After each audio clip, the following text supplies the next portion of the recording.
Welcome to the live number 49 live Know Your Gear QA. Man, that's almost 50.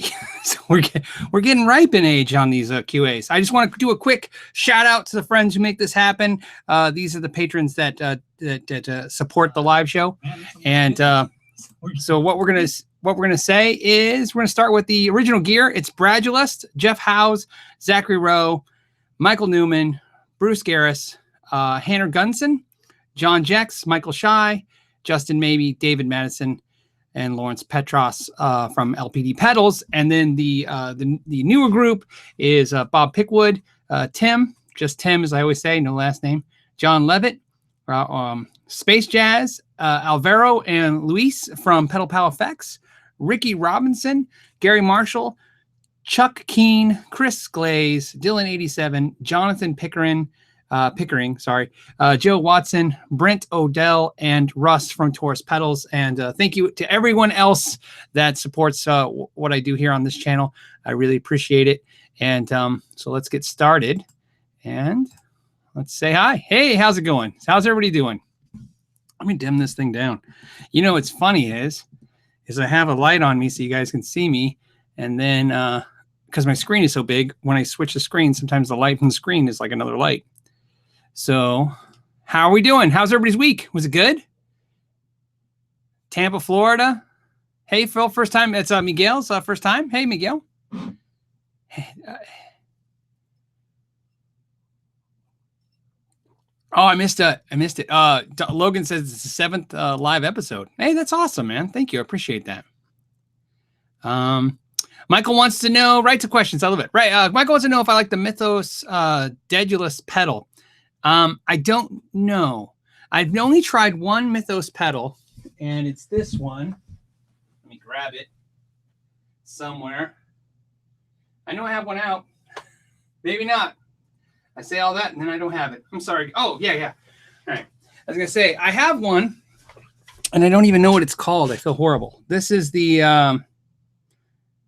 it doesn't say. Am I missing something? Oh, yeah. That's the one I have. So I'm going to say, yeah, I like it because I have it. This is the pedal I bought at the Nashville NAMM show. I went to Carter Vintage Guitars, and, you know, I had the desire to buy a guitar. And I was like, wow, I gotta curve this, you know, wanting to buy a guitar. And so I walked up to the guys at Carter Vintage Guitars and I said, hey, do you have any cool local pedals? Anybody build locally here? And they said, yeah, Mythos is here. And so I tried them, and this is the one. And so I met the guy who builds these, and I asked him, I said, what's your favorite pedal? And he said, well, the number one selling is a fuzz or something like that. And he said, but this is one of his favorites. So I got it. So to answer your question, I do like it, but I do want to point this out. Hold on, since we're doing stuff. Okay, so I got this pedal when I was in Nashville, like I said, and I really liked it. And I got it, took it to my buddy Thor's because that's who I was staying with, and we checked it out, and I really dug it. It's kind of like a blues driver, Marshall blues driver kind of vibe is what I was getting from it. And my buddy Thor goes, yeah, it sounds good. It sounds like my BB preamp. So I tried the preamp, the BB preamp that he had, and I prefer the BB preamp to this. They are slightly different, slightly the same, if that makes any sense, but I like both. So obviously I decided to keep both, but if you want a recommendation, if you have a choice between these two, I would pick this one.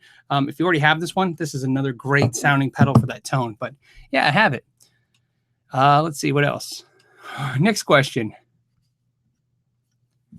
Upgrades to a PRS SE or get an S2.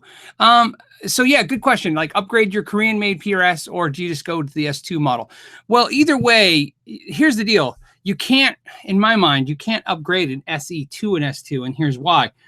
They have almost the same components. They have the same bridge. They have the same pickups. They have basically, well, the S2s obviously have locking keys, but almost same quality keys. Same, I think the nut is the real stuff that PRS uses for the core guitars, but I don't have a problem with the nut that comes with the SE. So the answer to your question is, I don't think it's just an issue of you can upgrade an SE to an S2 because they're both basically have our core bodies with the same kind of components. But for the record, I find the SE S2 question is better answered with preference. The SE necks are smaller. If you go like a custom 24 neck on SE is real small, it's thin, and the S2 custom 24 neck is thick. So that's really the disclaimer for that. But like when you look at the SE single cut versus the S2 single cut, it gets a little gray. They're almost the same. So I personally, playing S2s and SEs, really don't feel a difference. If it wasn't for the fact that we're making them different profiles, different colors, I don't think I would even care. I'd probably stick with just SEs, but S2s have some options I like. So there you go. Chris is saying the BB preamp is a tube screamer, I believe. I'm sure. Isn't everything supposed to be a tube screamer? Isn't that the joke? It probably is. I don't know. I have tube screamers. This sounds better. But, you know, how I look at it is everything can be based off something. It's just the little tweaks and improvements that make it better.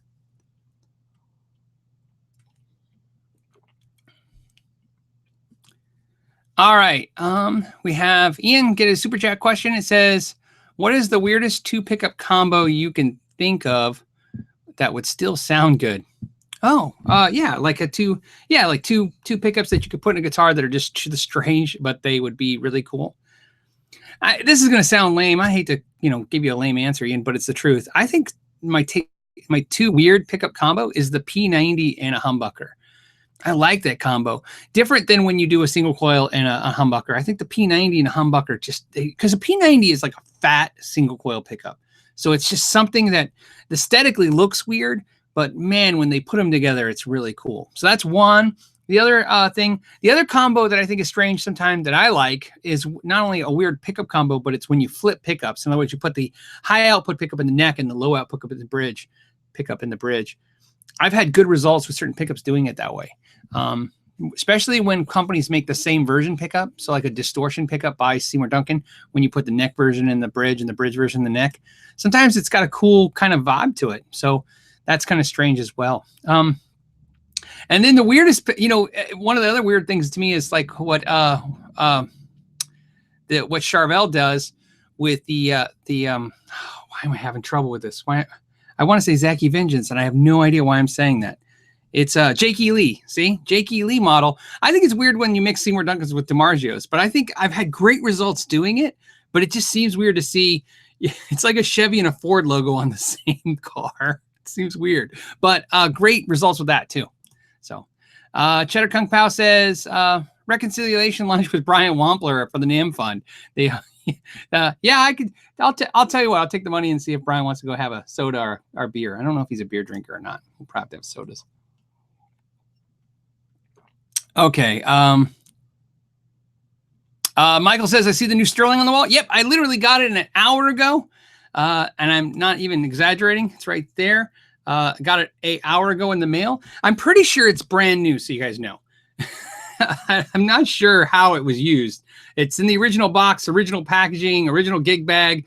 The tremolo on all the parts are sealed, and they've never been opened in the packaging. The stickers are still on it. So I think the retailer was just trying to sell it under MAP. I don't know, or maybe it's a blim, and I just can't find the blim, or I don't care. Great weight, great sounding, great playing guitar. Already enjoying it. I got to play it for a few minutes before prepping for the live show. So I plan to do the review and have that out very, very soon. That'll be the next guitar review for sure. So very excited about that. So very cool. Thank you guys for kind of inciting that gear acquisition last Friday. It worked out great. I'm glad I got it. The first thing I want to point out is the neck feels great. The guitar is extremely comfortable. And that's, so that's what was getting me, is like you look at it and it just looks like a nightmare, but it looks so cool looking and weird. But believe it or not, I had a feeling that looking at it, you wouldn't make a guitar like that if it wasn't comfortable. There's just no reason to make a shape like that if it doesn't have a purpose. And you know what? When you hold it, you're like, yeah, this is very comfortable. I could see why, if you got used to this feeling, you'd want, it's kind of like a Strat. Once you get comfortable with those curves and the way they feel, it doesn't make sense to jump to anything else. So very cool guitar, for sure. We'll be doing the review soon. I just need to go through it. Next question is, thinking of getting us, Pete's saying, hey, I'm thinking of getting a Strandberg. Any thoughts? I've played the Strandbergs. I've never played any of the Korean Strandbergs. I have played the American ones made by, when they were being made by Washburn. So I don't know if you guys know, but Strandberg is kind of a weird, all over the place kind of thing. Strandberg makes them, they're really expensive. And then he had, Strictly 7 Ghost building them. I don't know if that was technically a Ghost build because I think everybody knew about it. They were Ghost. They were building them. And then I guess he was unhappy with their performance, or maybe something didn't happen. I don't want to say anything bad because I don't know for sure. But anyways, that moved over to the Parker Washburn guys. And then, of course, Parker Washburn's, as far as I know, there is no Parker Washburn U.S. facility anymore making guitars. So that's done. And then I don't know who or if it's even done American made anymore. And besides his, his facility, wherever they are. And then there's the Korean ones, which are $1,500. So what I can tell you is that neck is one of those necks that you love or hate within 5 seconds. If you guys don't know what I'm talking about, it's this asymmetrical neck. It's like a bunch of lines. It's not rounded. It's like all squared off in different angles. And when you hold it, it puts your hand in different positions as you go down the neck. Very interesting and different guitar. Like I said, I think that if you're thinking about looking at a guitar like that, definitely play it. And I can see why someone would fall in love with it. For me, it's too expensive to be a side salad guitar. In other words, it wouldn't be one of my main guitars. I want one because I think it's cool and it's interesting and I love stuff like that. The other problem too is he's just finally recently refined his bridge. For a while, the bridge, I've worked on a couple, like I said, and the bridges were nightmares. I remember being in so much pain just turning them because they got to the end and they were in. And then I read up on his website that he was aware of that and he's fixing it. So the new ones shouldn't have that problem, but older ones do. So keep that in mind when you're tuning. Sometimes it's really tough. It's hard to do. You have to wrench down in your hands. Let's see. Next question is thing to avoid at the NAMM. Lines. Stay away from lines. If you're going to NAMM, no, things to avoid at NAMM. I said this before, but this is the pre-NAMM show, actually, if you guys watch the calendar on the knowyourgear.net website. For NAMM, the best recommendation I have, eat a lunch or eat a breakfast before you go. Because, right? Just get up in the morning, have a nice breakfast and go. I take a power bar with me. There's the other kinds of bars like that, granola bars, whatever it is, just some kind of sustenance, protein bar. I don't eat there. The food is overpriced, but more importantly, it tastes like crap and you have to wait forever for it. And the time you're sitting in line, you could just go, go do something else, check out guitars, or you can go get yourself a drink and sit down somewhere and just relax for a minute. Either way, I stay away from that stuff. And then afterwards, everybody wants to go out to eat anyway, so you just go out to eat afterwards. So that's my recommendation for that. The second thing I do recommend is it's going to be different. It's tough. The NAMM just got reorganized. It all moved around. So I'm not even familiar if a lot of the things I would say be relevant this year. The other thing I would recommend is make sure you get your pass as fast as you can. So if you get there a day early, go get it a day early. If you get there in the morning, go get it in the morning. Get that pass as fast as you can because those lines are dodgy. Sometimes they're fast. You get your pass in a second, and then 10 minutes later, it could take 2 hours to get a pass. It's always a nightmare. So just assume the worst when getting the passes, and get your pass as fast as possible. Let's see. Speaking of NAMM, this is from Mike. Speaking of NAMM, have you heard any rumors about Charvel and what they are going to be introducing? I saw on the Charvel's social media things. I saw some teasers. Some things that allude that they might have Satchel from I don't know what they're from. It's Satchel. I don't know what's wrong with me today, guys. I'm sorry. Maybe I need more coffee. Steel Panther, that's what it is. Anyways, from Steel Panther, he might have a model. There'll be some new models. I definitely see that they're clearing out all of the old models, if you guys saw that. So that definitely alludes to a new lineup this year. So I think they'll have almost a whole new lineup. Okay. Yep. Steel Panthers. Yeah. Sorry, guys. I don't know why I'm spacing that. Yeah. See? Oh, cool. 44 Scott says, hey, Phil, you're right. I replaced my speaker in my Champion 40 and not good. Now I have to go to the original back. Yeah. I don't know if you guys caught that once. I said that once.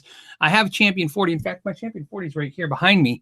And I put all these different like expensive speakers in it to make it better. I thought it's so good, make it better. And for no matter what I did, nothing sounded as good as the cheap speaker that came with it. So I thought it was funny. Yeah, coffee works then. Yeah, see, Free Flying Don says, yes, I got a SoCal for cheap. Yeah, I think that's always a sign, right? When you get those guitars at a deal, that they've been out for 2 years. So that seems like it's a nice change coming. Somebody says, Al broke it. Al Broke, it says, thoughts on the Ibanez Universe UV70P. I had one. It was cool. I liked it a lot. However, like I said, I've said this before with the premium made guitars. For some reason, Prestige is like almost a 100% success. In other words, every time you get a Prestige guitar, it's going to play great. Sure, it can be 1 in 100 bad, 1 in 1,000 bad, sure. Premium is like 1 in 10 just don't play right, or maybe in 2 in 10 don't play right. And the one I got just didn't play right. I couldn't get it to perform the way I wanted. But I've picked up others since. The only problem is, you know, once you have that experience, it's hard to try it again. You know what I mean? So I got rid of that one and went on my way. So BV Ninja says, NAMM advice, take some in-ear, yeah, some, yes, take some earplugs. Yeah, I agree. I take ear filters with me for sure. They're supposed to be apparently lowering the decibel reading this year, so it's not supposed to be as loud, but you know how that works. The 322 says, do you think the Ibanez AZ series will be a hit or a miss? Well, I think it's already a hit. I think here's the thing, and this is just how I feel. And again, if you disagree, I understand. Don't take it personal.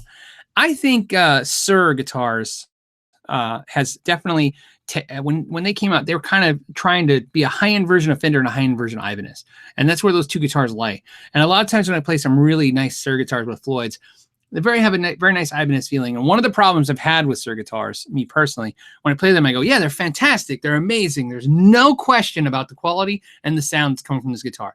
But sometimes I feel like, man, but for a quarter of the price, for $1,000 versus $3,000, well, not quarter then. But let's say for $1,000, I can get an Ibanez Prestige. And it's got a kind of cool vibe too. So I think that's what the AZ series is. Ibanez coming back and saying, hey, we can make something that's a little bit more like Sir. Because Sir is a little less 80s metal looking than the Ibanez guitars. So that's really cool. Those A series, though, I played one. So, you know, I've already played one.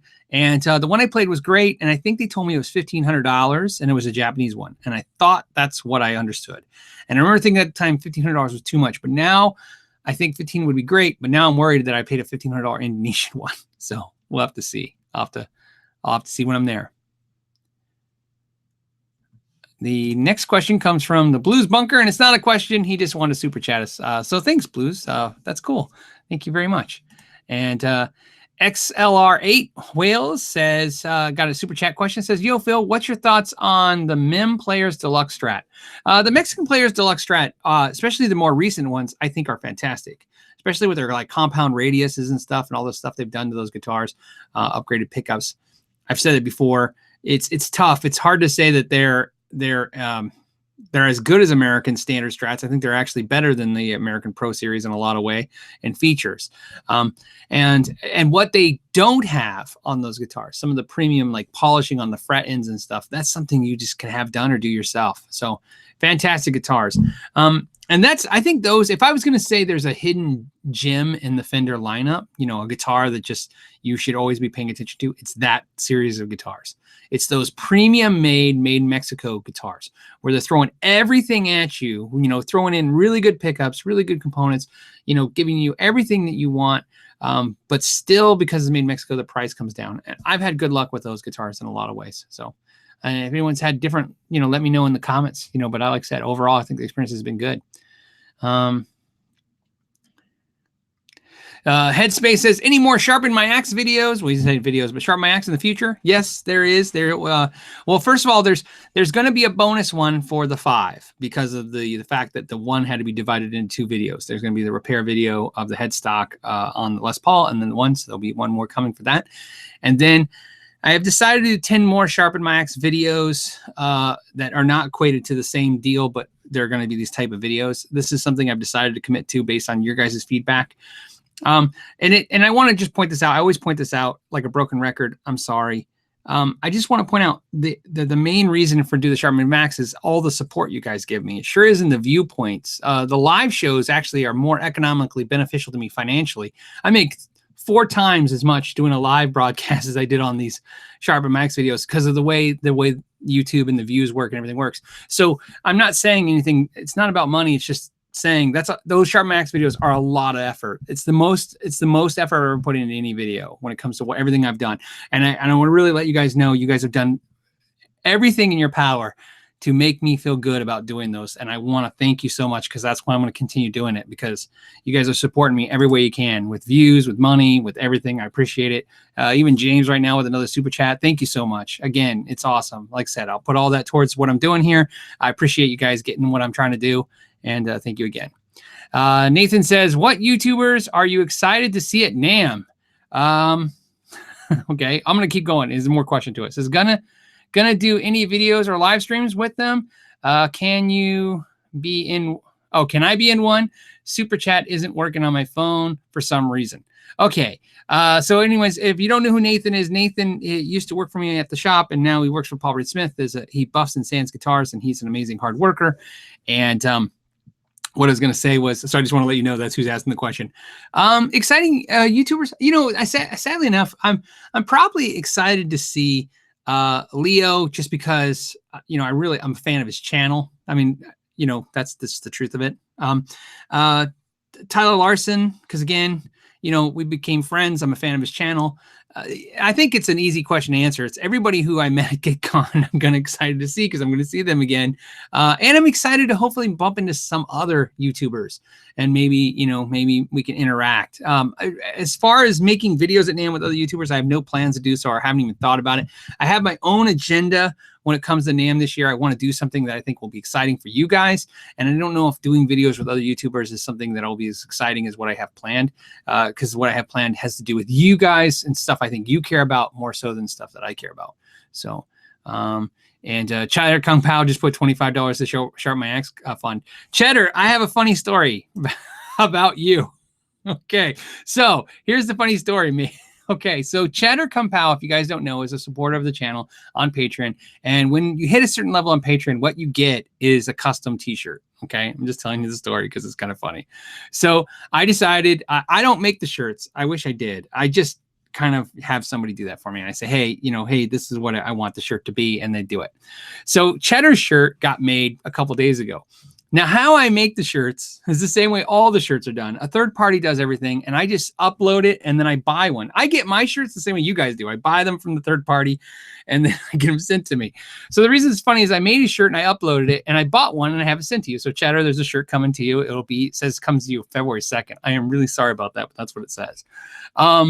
Anyways, the funny part of the story, I'm going to show you, too, because it's funny. So here's the shirt.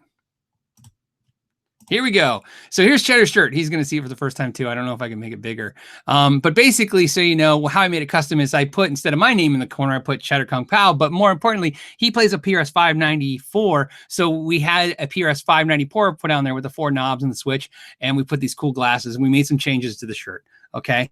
So the reason this is funny is I put it up and I bought the shirt and I had it sent to him. That's the end of it. Now, the trick is Cheddar's the only one that's going to get this shirt. That was what was told. That's not what's going to happen now, because while this happened, I got busy doing some repairs for a customer, and somebody bought one of the shirts too. So I don't know if someone bought a shirt thinking, oh, that's a cool shirt, or what happened, or if somebody accidentally bought it, not realizing that that shirt is specifically different than the other shirts that were for sale. Either way, there is now officially 2 Cheddar Kung Pow Know Your Gear t-shirts out there in the universe. One going to Cheddar and one going to someone else who bought theirs. So I'm just letting you all know. I just thought it was funny when you super chatted me. So sorry about that. Or maybe that's cool, Cheddar. Maybe now you have a buddy out there somewhere that's supporting what you do as well. So there we go. So cool enough. All right. Let's see. The next question is from Maddie. He says, hey, Phil, could you get a Japanese Charvel and a Mexican one and swap the necks, or are the neck pockets different? Neck pockets are going to be the same. As far as I know, the big difference would be the Mexican ones are going to have the spindle truss rod at the base of the neck, where the bottom of the neck is. And as far as I know, when swapping them in the past, swapping necks and doing stuff for customers, I've never seen where that's a hindrance. So there shouldn't be a problem. The hole should line up. Everything should be lined up. They use a standard template. Now, there could be a slight variance, but the good news is this: whatever the variance is, it's slight enough to where it should be interchangeable. The only thing I've been told and never experienced myself was I had somebody tell me that some of the Mexican Charvel necks are not swappable to the Fender guitar bodies. However, I have not tried that and experienced it. I had somebody tell me that, and I really been trying to get my hands in a situation where I could check myself because I'm curious.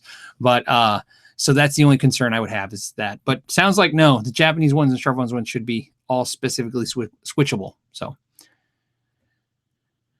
The question was, would I do a Sharpen My Axe? This is from Pepe Le Pew. I don't know what is wrong. Pepe Le Pew with me today. Pepe Le Pew. Would you do a Sharpen My Axe for the Sterling St Vincent? No, I thought about doing, a Sharpen My Axe on my own guitars. I'm not going to do that. Not right now. Oh, so it's Gamma Overlord said not stocking, wanted the 594 logo. That's awesome, Gamma. That's cool. So you knew. Great. Well, Gamma, here's what's cool. You and Cheddar have two very unique shirts from now on because they're not available to anybody else. And there you go. I mean, I might get one. That was one of the stipulations with all the patrons. I can get one if I want to. To be honest, I didn't get one for myself right now just because I was busy, but I'll probably do it later. Let's see. James did a super chat, and he said, James says, hey, Phil, got a Fender Squier Cabronita bass, only $250. Ordered a new bridge, do Mac pots, real TV Jones blade, but I need some bass tuners. What ratio do you recommend and brand? That's a good question. Let's take a look. You know what? Let me do two things. Sorry, guys, but I need to look at that bass because Squier is not as standardized as Fender. So, by the way, that's a really awesome bass, the Cabronita stuff. Okay, here we are. I'm looking at the images right now. I'm holding you guys in suspense. I probably should just show you guys what I'm looking at, but I just want to look at it. I just want to see. Okay, cool. They're the big open gear tuners. You know what? I don't think I would worry about the gear ratios. I would go with anything that's like specified from, I'll tell you what I would like for tuners for that bass. Either go with the Fender style ones, which will be cool. Let's see if I can step back too. Or hip shot. That would be my recommendation. That's what, if I was going to put them on, if you were, having me do the work and you'd have a suggestion out there. Yep. I'm looking at it right now. I do hip shot. Hip shot is the way to go. Or like I said, the Fender ones. Just because it's, it's a standard kind of fit. But I like hip shot, I think, a little better if that helps. So hope that helps. Kurt saying, would GraphTech have a solution? I don't think they do tuning keys. So no, unless that's a comment to something else and I missed something while I was looking at the other stuff. Okay. Next question for you guys is, anything new and crazy to expect for bass at NAMM? Not that I've heard. Like I said, I've been purposely kind of trying to stay out of the what's coming at NAMM stuff this year. It's my first year ever doing that, just because the show is going to be a little crazy this year because they moved everything around. So I don't know what to expect. So I want to walk around and see things for the first time. Plus, like I said, I have some interesting videos already planned. That's something new I've never done before. I've always had a kind of idea of something, but I actually have videos planned to do for you guys that I thought, hey, this is fun. In fact, that's why I'm going, is because I think these videos will be interesting. Not like funny videos or anything, but something. The question I made for myself was, what can I do at NAMM that I can't do anywhere else? And then I said, okay, so all the videos should be that. What can I do? I can review a piece of gear anywhere. I can have it sent to me. I can get it. I can get my hands on it for the most part. You know what I mean? You can't hear anything good at the NAMM show. So I'm not really looking at gear reviewing there. I'm looking for something interesting, different that I thought would be fun. So I think I found a couple things. We're going to do those things. Maybe a couple gear pieces to review here and there. So Dustin says, hey, Phil, if you wanted to check out the Mini Silver Jubilee while in Cali, the Sam Ash in Hollywood has one. You know what? Don't be surprised if you catch me in there now and checking that out. I was this close to buying one last week. Joe and Ralph came over last Saturday, and we had some barbecue and we messed around with pedals and we did stuff. And I said, I think I need to get a Super Jubilee. Joe talked me out of it. So he's like, you got all these Friedman amps. What do you need that for? And I'm like, yeah, I guess you're right. So you know how it goes. You got to keep it under control to some form. Let's see. And then Penny, the Penny Arcane said, did you get your St. Vincent guitar? And yeah, I did. It's right there. So I'd like, yep, I got it. I'm planning to do a review. Maybe not tomorrow, but soon. You know what I mean? Before I go to NAMM, I'll have the St. Vincent guitar review done because I want to do it. I want to do it quickly. So my first impressions of it are amazing. Like I said, I got it 1 hour before I went live. So, I mean, it just literally showed up. Funny story about that, though. Weird. I don't know if you've ever had this happen. I've never had this happen. They sent me a tracking number, UPS, and it showed that I was going to be here next Wednesday. Then it showed up today through FedEx. So I wonder if they sent me the wrong tracking number. So Hillary Trump says, you guys in their names. Hillary Trump says, how many Sharpen My Axe videos are you planning to make? Okay, so I'm going to give you the unofficial answer because it's not official yet. It's just what I think we're going to do. Well, 10 is the plan. The reason being is, here's why. I've never done this before where I said I'm going to do this many of any kind of video. But what I learned from doing videos right now, especially series of videos like the 5 Things You Don't Know series or, you know, any of the other series I've done, Tech Tip series, is I realize now I have to allocate a certain amount of them and do them. This is particularly because I need help when I do the Sharpen My Axe videos. I originally had set out and said, hey, we're going to continue to do them, but you guys have to pay for everything. And after thinking about that, I said, well, you know, there's companies that are probably willing to help and we can probably keep it the way it's been going. What I can't do is the frequency, the 1 a week thing. It's too hard. So, I plan to do 10. And then I'm going to try to put them in a scheduled regular basis and put them out maybe every 2 weeks. I think that's be the plan, and do 10. And the plan is to do 10 totally different videos. You know what I mean? Not just the same one over again, you know, like, hey, here's a Squier and I make it the same again, you know, right? Do something exciting. I want this to be a great experience for everybody. So the plan is to do 10. So, and the only reason it's unofficial right now is because I've talked to companies and I've had a couple companies who are now physically right now sending me 10 or more or components that I need to do these guitars. I need a certain amount of resources from these companies, and they've been willing to do it. So it's been great. Okay. Rob's got a question. He says, why do the Gibson's Midtown semi like hollow cost less? Oh, it jumped.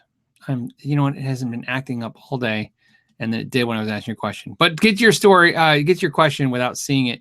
He wanted to know why is the Gibson Midtowns not? They're cheaper, especially I think used compared to the other.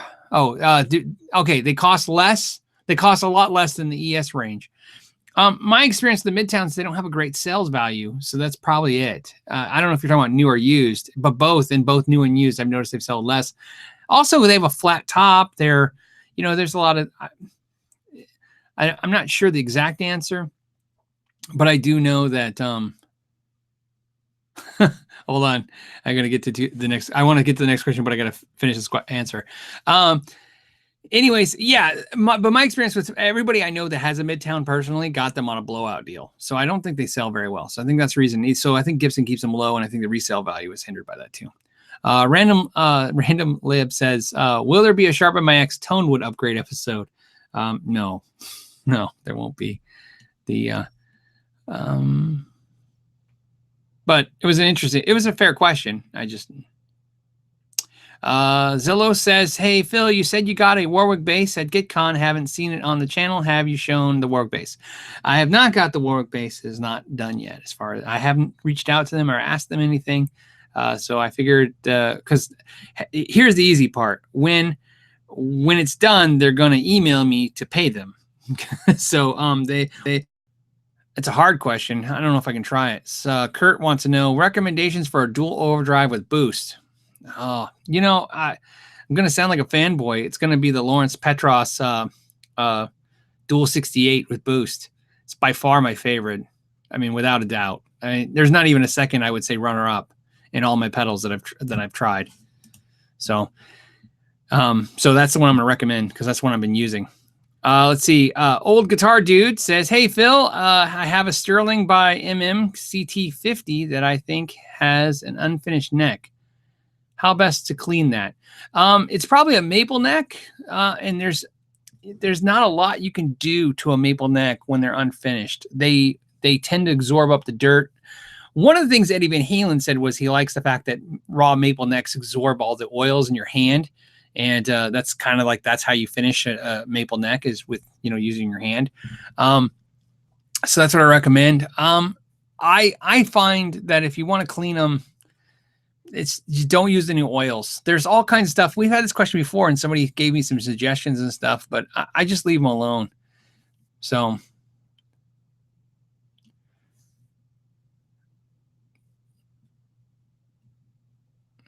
yeah, somebody says, how did your brain not blow up trying to read all these comments for an hour straight? You know what? It's fine. I get a little tongue tied sometimes. Depends on how fast you guys are pumping them in.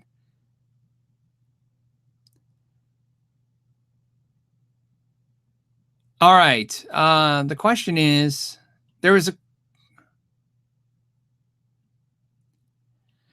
good question, because it's really a big topic on YouTube right now. It says, hey, Phil, what do you think of the Harley Benton CST24, the PRS shape guitars?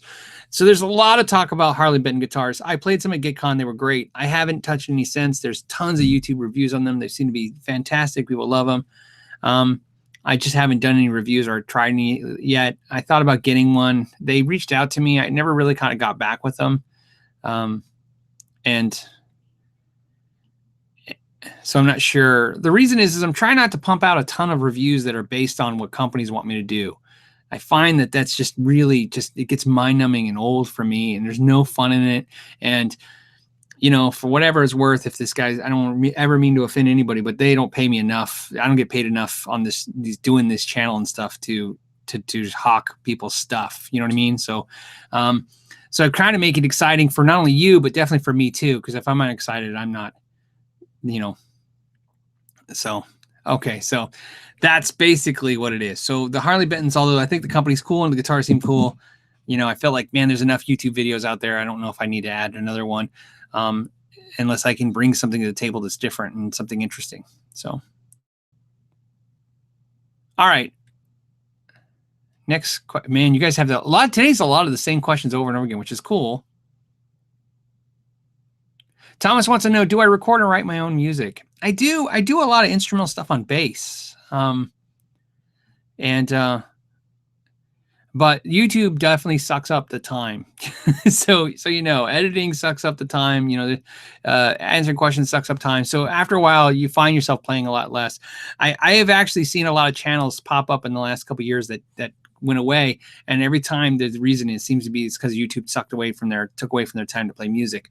I've tried to find a way to put music, play the music and practice when I'm doing YouTube, and I'm trying to find out a balance on that, and it seems to be working for me. But I want to add more music time into it as well. Steve just did a super chat for $10 for no reason. Appreciate that, buddy. Thanks. That was really cool of you. So Beatmaster says, Phil, do you consider uploading the rewiring parts of a Sharpen My Axe video as its own thing? I understand what you're saying. So in other words, like just taking the rewiring stuff and put them out just as an own video. Actually funny, interesting question, because I thought about doing that. I thought about I have so much raw footage on those Sharpen My Axe videos. I thought I could actually make those into just instructional videos and put them out there. So there is a thought about doing that. So the problem, though, for the first bunch of Sharpen My Axes, this is the big thing with the Sharpen My Axe video series.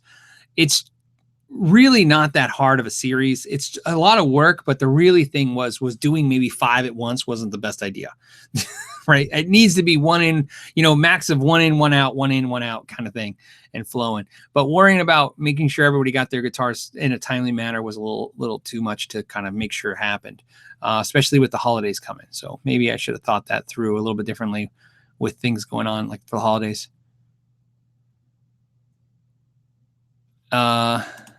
Okay, so and I got 2 questions. Then the first one is from Counting Days, says, do you consider the 87 made in Japan Strat vintage? Any thoughts on vintage guitar care? That's a great question. I love that question because I see that. Don't you guys see that? I see guitars now and it's like it'll say 1989 Strat vintage because it's this old. I don't know if that's, true. I think vintage is a term, in my opinion, vintage isn't how old something is. Vintage is a term that you get to put on things that are perceived a certain way. So to me, there's old cars and there's vintage cars. Just because cars are old doesn't mean they're vintage. in my perception. So is an 87 Japanese Strat vintage? Well, I'm going to say no. To me, I don't really think of it that way, because I think 87 Japanese Strats as being really cool. They were great Strats, and they're definitely collectible because people like the Japanese era Fenders. But I don't know. I don't even think 70s era Strats are vintage yet, even though they are. You know, people consider them to be. But I look at them and I'm like, I don't know. Are they really that collectible? You know, but people collect them. So the next question I got was, oh, it jumped. Okay. Yeah, Shred Before Dead said Sharpen My Axe 1 a month for 12 months would work. Yeah, that's why I was thinking 10. We're gonna do 10, and I'm gonna try to set them for 1 a month, and then if I can do them once every 2 weeks, that's even better. Try to pump them out, because I'd like it to be a weekly thing. That's what I'd like to do. I'm not gonna give up on the idea of trying that. It's just gonna be interesting. So, okay. So next question is. Oh, this is a good. Zelos has a good question. Could you do a video on buying the right nut and installing it? Getting the right nut on a non-common guitar is a pain. Absolutely, I agree with that. That is true. That's why a lot of times, like, I just cut mine from scratch. I just take a block and do that. That's definitely a thing that, you know, if I tell people, if you want to repair guitars for a living, or just repair guitars, learn to repair guitars, get good at the things that are most people find impossible, which is fretwork and the nut. Setting neck action, adjusting intonation, those things are things that most people can kind of figure out on their own. But man, fretwork and the nut, get good at, you know, ripping frets out, putting them in, cutting nuts from scratch. So yeah, but to answer your question, yeah, we could probably do something like that. I definitely have a list of videos to make now when it comes to the repair side of things from your feedback on those videos. You know, like I said, I exposed some stuff in the videos. I didn't show you guys some stuff. You guys' comments are great. You definitely fueled the fire. I have enough content for a while from those videos, because I can see now from those videos, you know, something I probably could have put out 50 repair videos and never learned what I learned in those videos, which is what it is specifically you guys are out there having trouble with. And there definitely seems to be certain things like, oh yeah, you know, it's not just about showing you guys, it's about talking about how do you decide? How do you figure out these things? So, and that's what I'm hoping this whole series turns into. Okay, good question. Gamma Overlord says, Phil, how will you choose the guitars for the projected Sharpen My Axe bids? That is the question of the day. I put a thing on the knowyourgear.net website, and it says you can submit there. People have submitted already. You can submit a guitar just like they did before. I still have every single submission that I've ever had from the first Sharpen My Axe videos. This is the trick. The question has been I've been putting a lot of time into this idea of, how do I want to do this? Do I just want to keep picking random people and make it fun like that? I definitely want something like that, but I also need control of, for entertainment value, I need control of what the guitars are. So in other words, I don't need 10 Squier Strats in a row. After a while, there's only so many exciting things you can see about that. So I really need, like, you know, I really think Sharpen My Axe would be more interesting, in my opinion, if it's every kind of guitar, every kind of situation eventually comes up, right? That's what you want, like a Tele, and then, you know, now a Martin acoustic, and then a cheap acoustic. How do you fix how do you fix a $99 acoustic? How do you fix a $3,000 acoustic? How do you fix what do you do to a $3,000 guitar? Is there anything to do on that?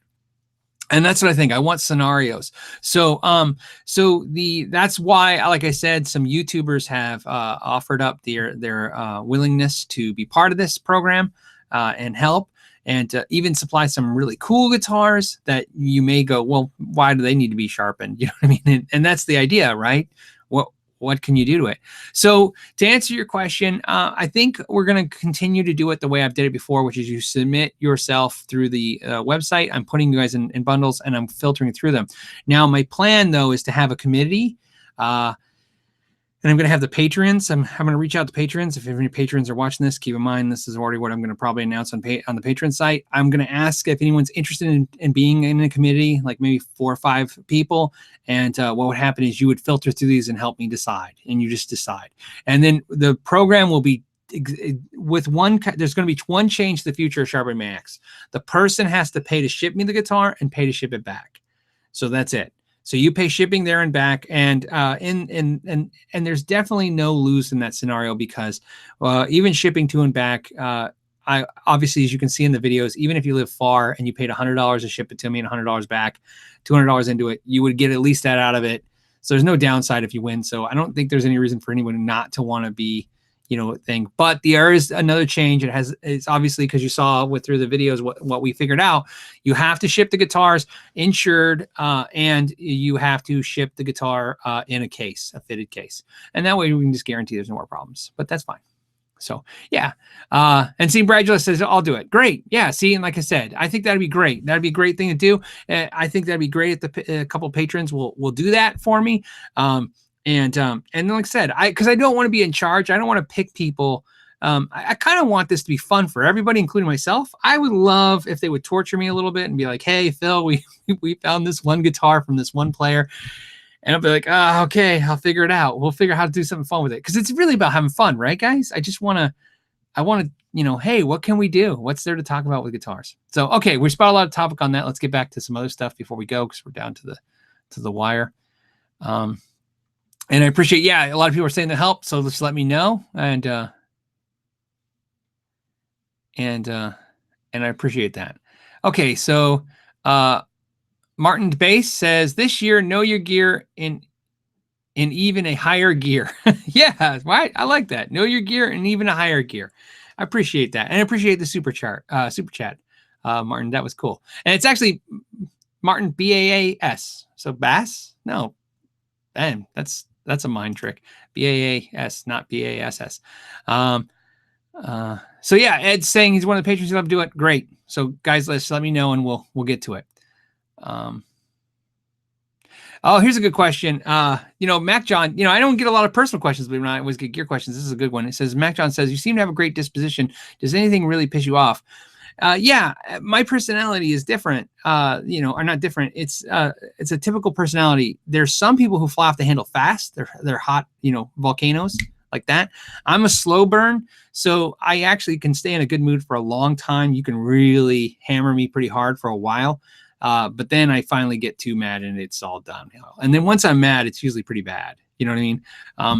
So it's not, because I'm not quick to burn. It's usually a big deal. So, yeah, of course. And stuff upsets me every day. Yeah, of course. It gets to me. The trick is, I think, on a side note, on a personality side note, if you're out there, everybody has different personalities and ways of handling things. I like to mentally assign a number to problems. Like I don't really think of it this way, but this is the way I explain it. I get a problem right now. That's a 2 problem. And I get another problem. That's a 3 problem.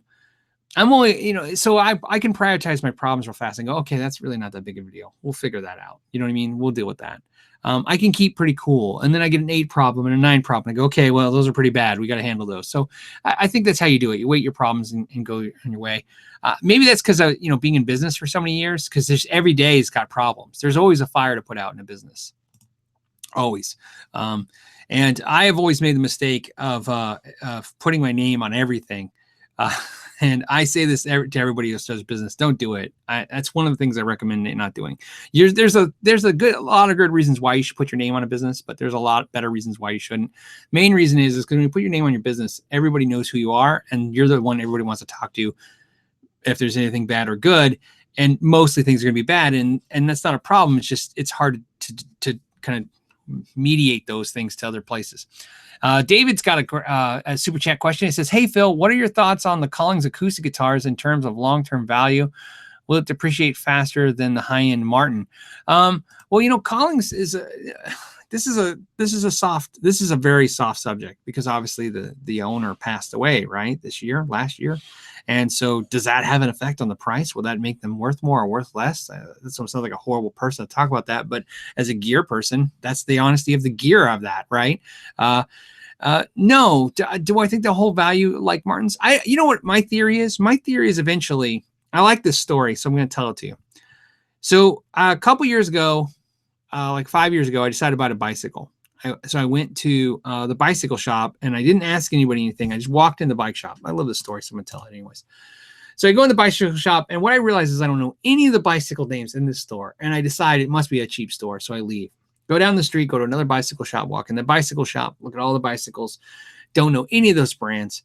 And I'm like, man, what is going on? So the sales guy walks up and he's like, can I help you? And I go, yeah, do you carry any, like, do you have Schwinn? Do you have Diamondback? Do you have Huffy? I mean, do you have anything I know? BMX? And he's like, oh, that's all he's like, Schwinn's like a junk brand at Walmart. I'm like, what?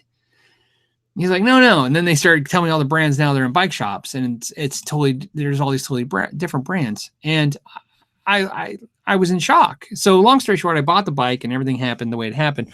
It's always made me really think that's eventually, I think, the inevitability of our industry. Fender and Gibson will be only in the chain stores. It won't be junk. It'll just be this more commercialized brand, Martin and Taylor. To me, if you've decided as a brand to really get in bed with Guitar Center and those kind of big chains, over time, you will turn into this brand that's a big chain brand. You see it more and more. Gibson's almost nearly not in any small mom and pop shops at all. It's just a chain brand. I think Gibson looked at it like, yeah, if you've got to be big enough and awesome enough to have Gibson. However, after time, it's going to look like Walmart. You got to be, it's Walmart stuff. It's not niche. It's not unique. It's not interesting.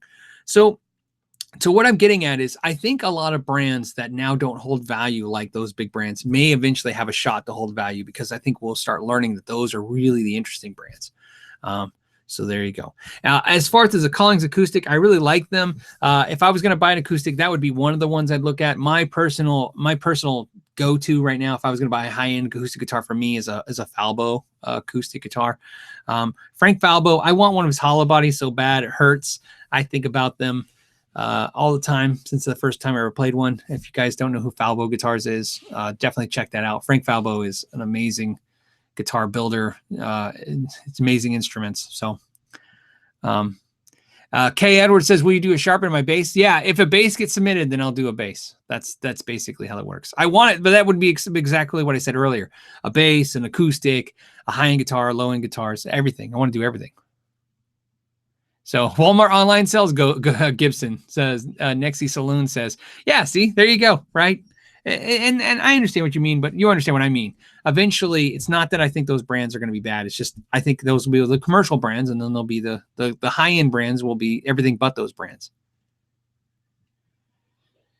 Charles got a question. He says, is the American Special Strat like the new standard? No, I know what you mean. There used to be standard Strats, and then now there's the Pro Series. No, the American Special Strat is different. However, there is 1,000 reasons why you would want the American Special Strat more. To me, American Special Strats, different than Tellys. We're just talking about Strats, but the Tellys kind of fall in the same line, but there's a big, headstocks are not different like they are with the Strats. Specials, to me, I love the jumbo frets. That makes them really cool right there. If you like the big headstocks, you're a Jimi Hendrix fan, the Specials are the winner. If you don't like the big headstocks, well, then it's out of the equation. The Texas Special pickups are great in them as well. So they're great in a lot of ways. The only other thing is the bridge. And if you like the 6 screw versus the 2-post. So I think the American Specials are great guitars, especially for the money. So definitely highly recommend them. I can't say it enough. Tosh Jake Finnegan said, what do you think of Tanglewood guitars? Oh, okay. I have a TW40 historic Dreadnought Martin clone with a huge neck. What do you think of ESP? ? Love from Australia. Hey, Australia, how's it going? Hey, I have a question for you, Australia. Do you, because we talk about Cole Clark guitars, and they're made in Australia, and they're really good. Are they cheaper there, or are they more expensive there? So, you know what I mean? So those are great guitars too. I don't know anything about the Tanglewood guitars. It doesn't sound familiar to me. So I'll look them up now that it's in the index. And what do I think about ESP guitars? ESP guitars are fantastic guitars. I've owned a few over the years. They're one of those guitars that, just like when the high-end American Jacksons and stuff, I mean, just the guitars are fantastic. LTD guitars are very good. I like a lot of the LTD guitars, but LTD is a brand like Dean and Ibanez and Schecter, where there's some dodgy guitars in there too. They make some lower price guitars that are not as great, but overall as a whole, I like LTD. That's a brand I feel strong enough. I feel strong enough about the brand that if somebody asked me, do you think a LTD is a good buy without seeing a guitar, I would feel like there's probably a 70% chance you're going to get a good guitar without me actually seeing it, just because the reputation of the brand is pretty good. Eric says, what do you think of the ESP Grassroots series? You know, I don't know. That not familiar with. I'll have to get familiar with that. They did so much changes in the last year with that ESP2 or LTD2, you know, right? It just got a little weird, and it got a little hard to figure out. Okay, so let's do a couple more questions.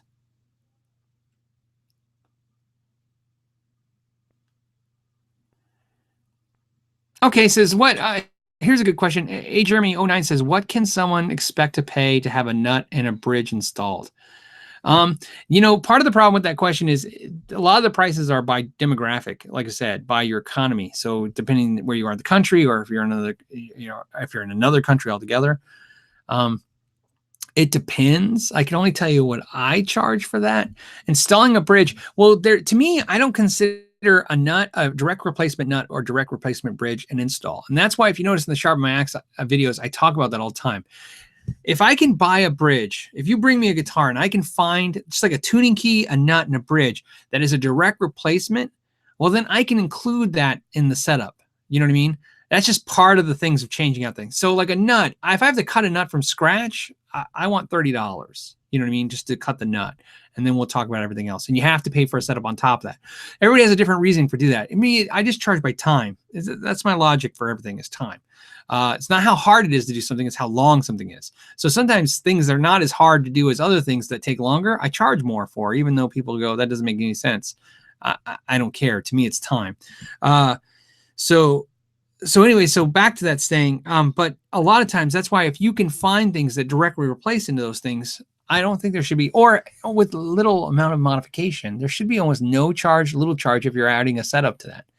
So, and I find a lot of times when shops say, well, yeah, we'll put this bridge. A lot of times you go into shops and they recommend a bridge or a nut and they go with this, and you put in your guitar. I always tell people, I go, well, let's see. This is the bridge I recommend. It's good, but this bridge is almost as good and it's a direct fit in. And then we don't have to charge you. And reason I like that, like I said, very, very broken record on this, especially like I said with the Sharpen My Axe videos too. A lot of people don't keep their guitars, man. That's just the reality of it. And so investing money into guitars is a very scary thing to do because you can't get that money back. So if you can get out of it, you know what I mean? Get the stuff out and put it back and go to the next guitar. That's great. So there you go. And I'm definitely a proponent for trying to do stuff on your own. So Ray says, Ronald 1 says, $60 is what my luthier charges for a nut change. He cuts the nut as well and setup. Okay, so that's $60 including nut and setup. See, I think that's reasonable. Very reasonable, actually. Okay. Fender 60, Brian Miller says, Fender 65 Princeton reissue or the George Benson Hot Rod Deluxe for cleans? Well, without a doubt, I prefer in those two amps, I prefer the George Benson for the cleans. It's a bigger, fuller sounding amplifier. I have the 68 Princeton. That's a little warmer sounding. Like the reason I have a 68 Princeton, to me, that's closer to the George Benson sound than the 65. The 65 is a very bright sounding amp, the Princeton. So I would recommend if you're thinking about getting the George Benson or the Princeton, maybe you should check out the 68. Now, that being said, keep this in mind. The 68 Princeton I have behind me costs more than the George Benson Hot Rod Deluxe does. And I actually can argue that the George Benson sounds better. So the reason I have the Princeton is two reasons. One, it's a smaller platform, smaller amplifier. It's nice, but mostly I crank it. I actually, most Princetons, people crank them and get them to break up. That's what I'm looking for is a rock tone. So there you go on that. And yeah, somebody's asking me, what are my thoughts on the American Originals? That's the new series of American guitars. I plan to check them out. I've seen the ads like everybody else. You know, it looks like a new name on an old thing, but it might have some cool. It seems like to me they always are constantly changing the vintage reissue format of guitars, and I thought that's interesting because it's really the same guitars. They're always like, I love it when companies like, well, we've been doing reissuing this guitar for 10 years, but we figured out that they weren't exactly right, and we got them even more right than before. And I'm always like, Okay, okay, they're more right than before. So, but you know, I appreciate it. You gotta put a spin on it. Otherwise, it's how do you get excitement over a thing that you constantly make that's the same? It's like, you know what I mean? It's like if you only make black T-shirts, and then when you're like, this black is just a little crisper, a little darker black than we've ever done before, but it's so. Chris did do super chat for $2. Thank Chris. Says they're updating the hot rod series. I would wait. Yeah, it's a good. That's a good idea. I don't know because I don't know what they're going to update on the hot rod series. The last couple so you know, most of the updates on the hot rod series have not been improvements. So you know that helps. The last update on the hot rod series, if you want to know, when they went from the chrome top panels to the black panels, was because they were building the chassis in the U.S., shipping them to Mexico, installing them in the amps, and doing the boxes. And the chroming company was down the street from the Corona factory. When they went to Mexico, there was nobody to chrome. They don't have a chroming facility there, so they couldn't chrome them anymore, so they had to go to black. When they did that, they also made the decision to change from the American Eminence speaker to a Chinese Celestion, a decision I really didn't think was that great, if you want my opinion. The amp, it's the ultimate clean platform amp for pedals. That's what people buy Hot Rod Deluxes for. The majority of people buy Hot Rod Deluxes don't use the dirty channel. So making a speaker that's going to enhance the dirty channel wasn't really a thing that I think most people cared about.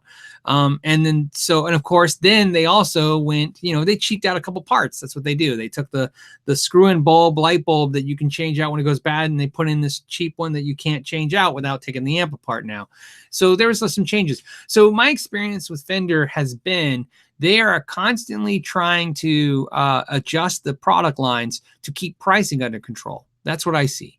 So, and again, it's not a bad thing. I'm a Fender amp guy. If there was ever an amp that I'm going to play forever, it's Fender amps. I have mostly Fender amps. I think I have 6 Fender amps or whatever. It's the majority of my amps are Fender amps. The majority of the amps I play are Fender amps or Fender amp clones. But that being said, there is nothing in the history of Fender amps that I've ever seen that isn't a process of making them slightly cheaper than before to keep the price under control. Does it make sense? That's something they have to do. So, because I think it's because there's a threshold on Fender amp pricing. People aren't going to pay $1,200 for a Fender amp for a hot rod deluxe. So they're going to do that way. So there's a good idea to hold out. I would definitely check out the things, but also keep in mind the George Benson's a great amp. So if that helps as well. All right, and then.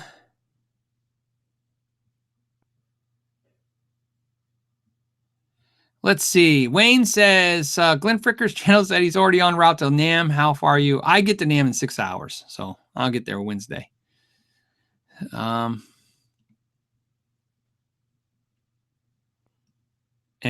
K. Howard says, will you play guitar on stage at the next GitCon?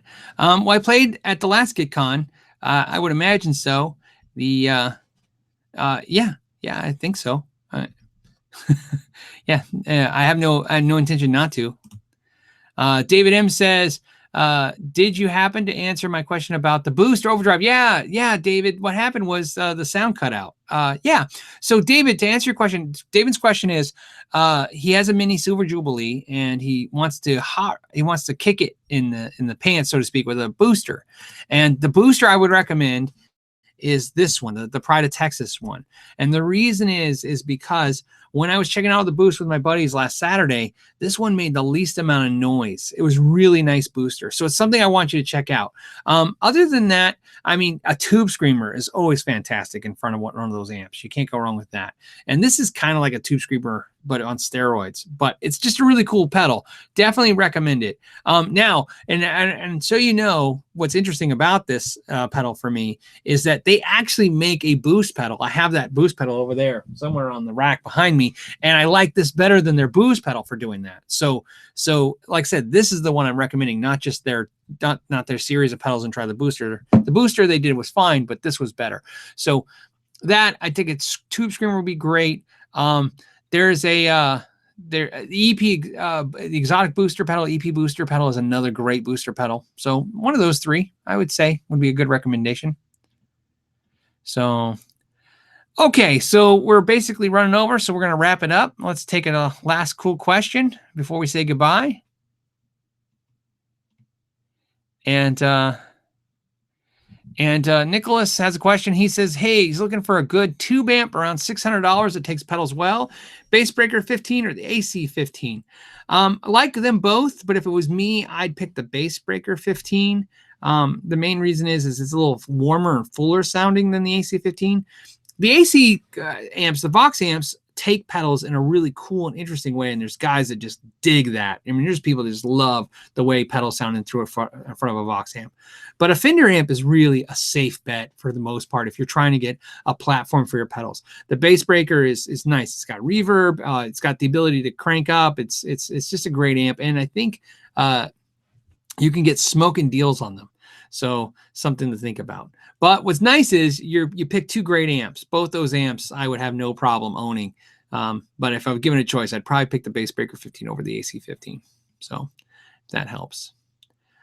All right. So that was a good question, QA guys. 888 people. So 888 people. A lot of people hanging out. I appreciate you guys hanging out. Epitome says, where do you buy a t-shirt? There's a link on every single one of my videos on how to get a t-shirt. You just go right to that link. There will be a link on this video when it's done on how to get to a shirt. So if you want to support the channel and do a shirt, I appreciate that. Like I said, it's really cool. It's a great way to fund the channel. And it keeps everything going and makes it awesome for me. Plus, I love the idea that I might bump into somebody one day with one of the shirts. Hasn't happened yet, but I know it's going to happen. When it does, it's just going to be probably the coolest day ever. So there you go. All right. As always, guys, I want to thank you guys for hanging out, and we'll have fun. And like a lot of you guys saying, have fun at NAMM. We'll have a lot of content about NAMM. I promise. I promise to be posting videos every day at NAMM. There'll be a lot of videos right before NAMM and then videos after NAMM. So if anything, we're going to go into like the Super Bowl of videos for this channel. We're going to see a lot of videos coming out. So keep checking them, checking frequently back, making sure you see the videos. And until next time, you guys know your gear.